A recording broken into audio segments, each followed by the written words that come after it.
लक्ष्मण जी ने उसको फेंक भी दिया था, फिर वही संजीवनी बूटी बना के उसको बाद में खाना ही पड़ा। जब तक पृथ्वी में मैं रहूंगी, जब तक मेरी पूजा होगी, तेरा भी उसी तरीके से नाम लिया जाएगा। ऐसे ऐसे करेंगे, ऐसे करेंगे, ऐसे करेंगे, मिलाएंगे। ये निर्वाण मुद्रा है। जो सच में उस रूप से मान रहा है तो वो तो हो सकता है, लेकिन जो देखा देखी कर रहा है उसको भगवान माफ नहीं करेगा। जब रंग जाने लगे तो हुआ क्या कि उनको एक महिषी यानी भैंस के ऊपर प्रेम आ गया और उससे महिषासुर की उत्पत्ति हुई। नमस्कार, मैं मणि पांडे और आप देख रहे हैं 10 प्रेस। स्वागत है आपका आस्था एवं ज्ञान के चौथे एपिसोड में। आज नवरात्रि का तीसरा दिन है और हमारे साथ पंडित जी जुड़ चुके हैं। नमस्कार पंडित जी। नमस्कार, स्वागत है आपका। आज भी हम लोग कुछ उन सवालों के बारे में पंडित जी से जानने की कोशिश करेंगे जिनके जवाब मिल जाते हैं पर संशय रह जाता है। तो सबसे पहले पंडित जी हम जानना चाहेंगे कि जो आज नवरात्रि का तीसरा दिन है तो देवी के किस रूप की पूजा की जाती है तीसरे दिन? सबसे पहले आपको नवरात्रि की हार्दिक शुभकामनाएं। नवरात्रि में तीसरे दिन जो है माँ चंद्र घंटा को समर्पित है।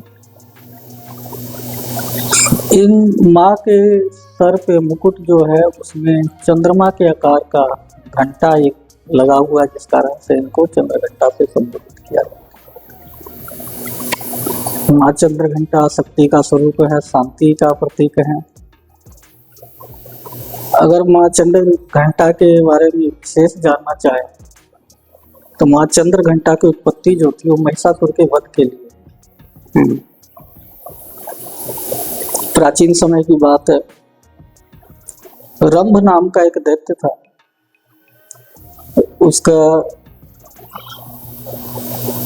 उसने बहुत तपस्या की कि मुझे शक्तिशाली पुत्र प्राप्त हो, क्योंकि था क्या कि रंभ को कोई पुत्र नहीं हो रहा। जब तपस्या की तो उसमें इंद्र को डर हो गया कि कहीं ये तपस्या करके मेरे इंद्रासन को न प्राप्त करें। उसके बाद उनका एक भाई भी था करम्ब। तो हुआ क्या कि रंभ ने कहा कि मैं अग्नि में तपस्या करूंगा, और करम्ब ने क्या किया कि वो जल में तपस्या। तो इंद्रदेव का जैसे बताया कि उनको लगा कि कहीं ये तपस्या से वरदान प्राप्त करके, क्योंकि ऑलमोस्ट दैत्यों ने क्या किया, तपस्या से जो भी वरदान मिला सबसे पहले इंद्रलोक पे ही चढ़ाई करी है। उनको स्वर्ग ही मिल रहा है इस तरीके से। तो इंद्र को पहले ही डर हो जाता है। कई जगह पे भी था, जहाँ कई बार नारद जी की भी तपस्या की बात आई थी तो वहां भी डर गए थे कि कहीं इंद्रासन में मांग ले। तो वहां पर भी क्या कहते अपने मित्र कामदेव को भेजे थे नारद जी की तपस्या बंद करने के लिए। मतलब जिसका भी देखेंगे, जब भी कोई तपस्या करता है तो इंद्र को पहले डर हो जाता है कि भाई, क्योंकि सबसे वैल्यूएबल चीज उसमें स्वर्ग की बात करी गई, जो आम लोगों के लिए या असुरों के लिए बहुत ज्यादा इम्पोर्टेंट है। वो भी जब तपस्या कर रहे थे तो उनको लगा कि कहीं ना कहीं ये तप के बल से कहीं मेरा इंद्रासन न मांग ले या उसको उस बल से प्राप्त न करे, इसलिए इनको पहले ही खत्म कर दिया जाए। तो रंभ के भाई को खत्म करने के लिए उन्होंने जल में एक मगरमच्छ का रूप धारण किया, वहीं पे उनके प्राण ले लिया, क्योंकि वो जल में तपस्या करते। रंभ अग्नि में तपस्या कर रहे थे, चारों तरफ अग्नि थी। वहां पे इंद्र उनको उनके तप के बल से और प्रभाव से अग्नि के नहीं क्षति पहुंचा पाए। फिर अग्निदेव प्रकट भी हुए, उनसे मांगा क्या वरदान चाहिए। वो कहते मेरे को ऐसा वरदान दो कि मुझे ऐसा पुत्र चाहिए जो किसी भी से लगभग न पराजित हो। कोई भी व्यक्ति, कोई भी देवता, कोई भी मतलब XYZ किसी से पराजित न हो, मेरे को ऐसा पुत्र चाहिए। उन्होंने महाबलशाली पुत्र का वरदान दे दिया कि जाओ, जिस भी स्त्री से आपका स्नेह होगा या जिस भी नारी से आपका स्नेह होगा, आपका उससे वो पुत्र प्राप्त होगा। जब रंभ जाने लगे तो हुआ क्या कि उनको एक महिषी यानी भैंस के ऊपर प्रेम आ गया और उससे महिषासुर की उत्पत्ति हुई। महिषासुर की जब उत्पत्ति हुई उसी समय रंभ ने भी प्राण त्याग दिए, उस महिषी ने भी प्राण त्याग दिए। वो बहुत लंबा वृतांत हो जाएगा कि जो महिष था उससे लड़ाई हुई इस तरीके से। लेकिन महिषासुर जब उत्पन्न हुआ तो जन्म से उसको ये वरदान हो गया कि वो कभी भी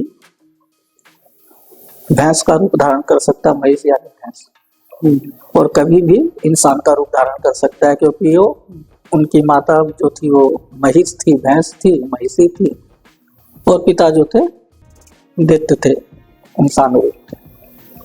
फिर उन्होंने तपस्या की, ब्रह्मा जी की,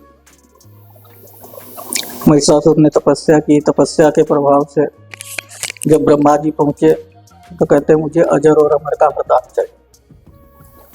अजर और अमर का वरदान मांगा तो ब्रह्मा जी ने कहा ये तो असंभव, अजर अमर नहीं, और कुछ मांगो। तो उन्होंने कहा कि ठीक है, मैं किसी देवता से न मरूं, किसी पुरुष से न मरूं, किसी भी चीज से न मरूं, अगर मरूं तो केवल नारी से, स्त्री से मरूं। उसके बाद इस तरीके का वरदान पा करके महिषासुर तीनों लोक में हाहाकार मचा दिया, इंद्रलोक को ग्रहण कर लिया। इंद्र, वरुण, सूर्य इत्यादि, वायु, अग्नि, जितने भी देवी देवता हैं सबका उनके स्थानों से हटा दिया, उनके खुद भोगों को ग्रहण करने लगा। देवता लोग जो थे पृथ्वी पर भ्रमण करना शुरू कर दिए।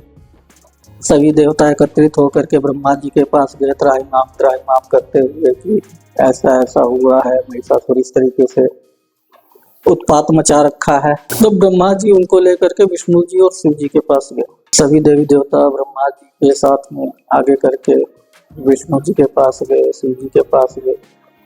जब बतलाया कि ऐसा ऐसा घटना घटित हो रहा है, महिषासुर का उत्पात अत्यधिक बढ़ चुका है, तब यहाँ पे त्रिदेवों को बहुत क्रोध आया, विष्णु जी को भी बहुत क्रोध आया। उनके शरीर से एक तेज निकला, शिव जी के भी क्रोध की सीमा न रही, उनके शरीर से भी एक तेज निकला। ब्रह्मा जी के भी शरीर से तेज निकला, विष्णु जी, इंद्र इत्यादि जितने भी देवी देवता थे सबके तेज निकला। वो तेज, वो प्रकाश एक साथ मिल करके एक नारी का रूप ले लिया, वही जगदम्बा है। उनको फिर सभी देवी देवताओं ने एक एक अस्त्र दिए। जैसे शिव जी ने त्रिशूल दिया, त्रिशूल जो उनके पास उसी का एक प्रारूप दिया। विष्णु जी ने चक्र दिया, सूर्य ने तेज दिया, काल ने तलवार दी। इस तरीके से मतलब पूर्ण रूप से जितने भी देवी देवता थे जो जिसमें सक्षम थे कुछ न कुछ उनको प्रदान किया। मतलब वही जो हम लोग शुरू से बात करते आए हैं कि हमारे देवी देवता अनेक है लेकिन मूल मिलके एक हो जाते, तो सब तेज मिल करके एक हो गया। वहां पर इंद्र ने उनको एक घंटा प्रदान किया ऐरावत से निकाल करके, जो उनके गले वज्र निकाल करके दिया, और वही घंटा धारण करने के कारण उनका नाम चंद्र घंटा भी पड़ा। फिर इतना माँ का तेज था, उनकी गर्जना इतनी तेज थी कि पूरा ब्रह्मांड हिलने लगा। महिषासुर को पता चला कि कोई उत्पन्न हो गया है, तो युद्ध के लिए ललकार रहा है, पूरी सेनाओं को तैयार किए।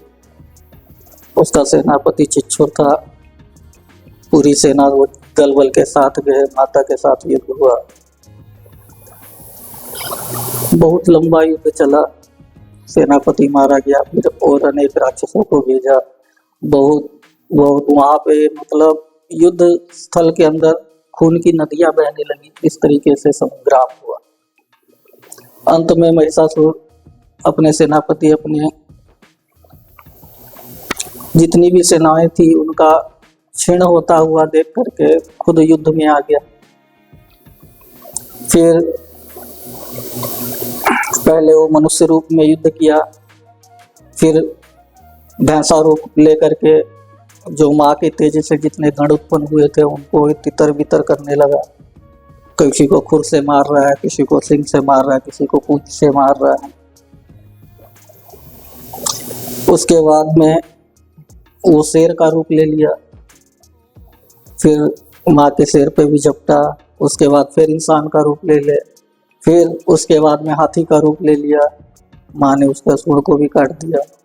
जब मारने जाए, माँ ने एक बार उसको पास से बांध लिया जो भैंस के रूप में था, तो वहां से वो फिर दूसरा रूप निकाल करके, मनुष्य रूप निकाल करके भाग गया।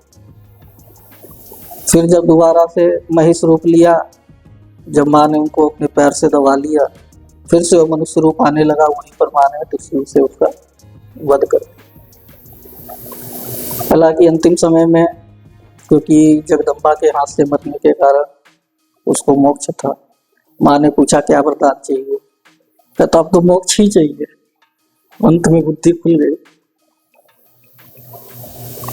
माँ ने कहा कि तुम पूरा जीवन अजर अमर के लिए परेशान था, जहां से तेरे को वरदान दिया, ये जब तक पृथ्वी में मैं रहूंगी, जब तक मेरी पूजा होगी, तेरा भी उसी तरीके से नाम लिया जाएगा। आज भी जब भी दुर्गा पूजा की बात होगी, महिषासुर की बात होती। हाँ, और वही माँ चंद्रघंटा जो महिषासुर को मारने के बाद महिषासुर मर्दनी नहीं बनी। जैसा कि हम लोगों ने कहा था कि क्वेश्चंस अगर आपके मन में हो तो आप बताएं, तो एक क्वेश्चन आया हुआ है कि जब पूजा पाठ है उसको आज के तौर से हम लोग बदल दिए हैं कहीं ना कहीं। पहले हम लोग अगर पूजा करने में बैठे हैं तो जो नियमान अनुसार था उसके अनुसार पूजा करते थे। अभी क्या है कि अगर मेरा मन कर रहा है कि 5 मिनट करेंगे, या फिर अभी एक नया चीज आया है कि भगवान को लोग ऐसे कर देते हैं, हेलो भगवान करके और निकल जाते हैं। तो ये जो मॉडर्निटी से हम लोग जो जोड़ रहे हैं भगवान को, ये कहाँ तक सही जा रहा है? मॉडर्न समाज को जितना ज्ञान है वो अपने हिसाब से करते हैं। देखिए, भाव के ऊपर है, आप किस भाव से कर रहे हैं। हाय कर सकते हैं कि आप हाय करने के अधिकारी हैं, बात वहां आता है। होता क्या है कि जैसे बड़े बड़े संत हैं, सिद्धस्थ पुरुष हैं, ओघड़ हैं, वो लोग इस तरीके से उनको पूज चुके हैं, उनसे इस तरीके से जुड़ चुके हैं कि वो चाहे जैसे भी बात कर सके। लेकिन क्या आम इंसान उस तरीके से देवी देवता से बात कर सकते हैं? लेकिन होता क्या है कि देखा देखी, कॉपी लोग बहुत करते हैं। आज की डेट में सोशल मीडिया पे देख रहे हैं कि निर्वाण मुद्रा है शिव जी की, ऐसे ऐसे करेंगे, ऐसे करेंगे, ऐसे करेंगे, मिलाएंगे, ये निर्वाण मुद्रा है। छोटा छोटा बच्चा कर रहा है। उसका मतलब पता है क्यों किए जाते हैं, उसका प्रचंड वेग पता है, उससे क्या नुकसान हो सकता है। लेकिन ये सब अज्ञानता बस हो रहा है दिखावे की दुनिया में।